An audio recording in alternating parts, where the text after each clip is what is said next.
Монгол улс бүгд найрамдах Солонгос улсын хооронд дипломат харилцаа тогтоосны 25 жилийн зориулсан цуврал арга хэмжээнүүдийн нэг өнөөдөр стратеги судалгааны хүрээлэнд боллоо. Стратеги судалгааны хүрээлэнгийн зөвлөх эрдэмтэн Лавгагийн нэгдсэн Солонгос айсуу номын нээлт болсон юм а. Тус арга хэмжээнд Монгол улсын ерөнхийлөгч асан Очирбат улсын хурлын гишүүн гончигд орж бүгд найрамдах Солонгос улсаас Монгол улс цугаа онц бөгөөд бүрэн эрхт элчин сайд Ли Тэруг болон бусад албаны хүмүүс оролцлоо. Нэн орчин үеийн түүхтэй холбоот Монгол улсын нэн орчин үеийн түүхтэй холбоотой боловч өмнөх түүх нь бол маш нарийн задлж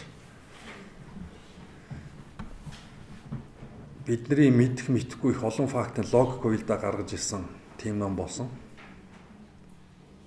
Тэгээ гол энэ номны та нар зарим нь уншсан байх, зарим нь уншиж эхэлж байгаа.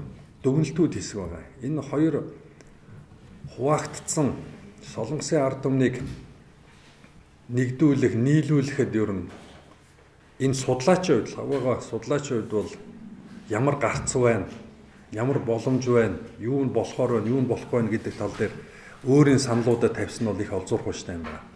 Хоёр Солонгос нэгдэн нийлэх нь бүс нутагт төдийгүй олон улсад чухал ач холбогдолтой гэдгийг номын зохиогч хэлж байсан бол бүгд найрамдах Солонгос улсын элчин сайд хоёр улсын иргэд нэгдэн нийлэхийг хүсдэг хэмээн онцлсан юм а. За өнөөдөр ийхүү Лавга багш маань стратеги судлалын хүрээлэнгийн дэмжлэгтэйгээр маш сайхан ном гаргасан дахин баяр хүргье. За энэ ном маань өөрөө бас утга агуулгынхаа хувьд өнөөдрийн Солонгосын уур амьсгал нөхцөл байдал ямар байгааг маш сайн дамжуулж илэрхийлж чадчихжээ гэж бодож байна. Тэгээд манай ерөнхийлөгч Паккны ерөнхийлөгч ч гэсэн хоёр улсын нэгдэл гэдэг маань манай хоёр Солонгосын ард түмний хамгийн ивэл эрүүлтэй зүйл юм а гэж хэлсэн удаа байгаа. Тэгээд та бүхэн сайн мэдж байгаачлан Солонгос улс ч гэсэн Монгол улстай адилхан ийм хүчирхэг гүрнүүдэд хүрээлэгдсэн улс эдгээ. Тэгээд Солонгос улс улам илүү хөгжин дэвшихийн тулд хоёр улсын нэгдэл бол маш чухал байдаг.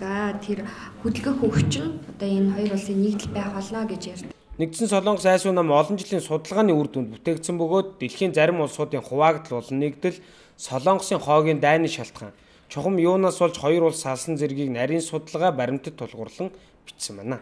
Солонгосын хоог хуваагдмал байснаасаа илүүтэй нэгдэж нийлэх нь өөрийнх нь орон зайдч төр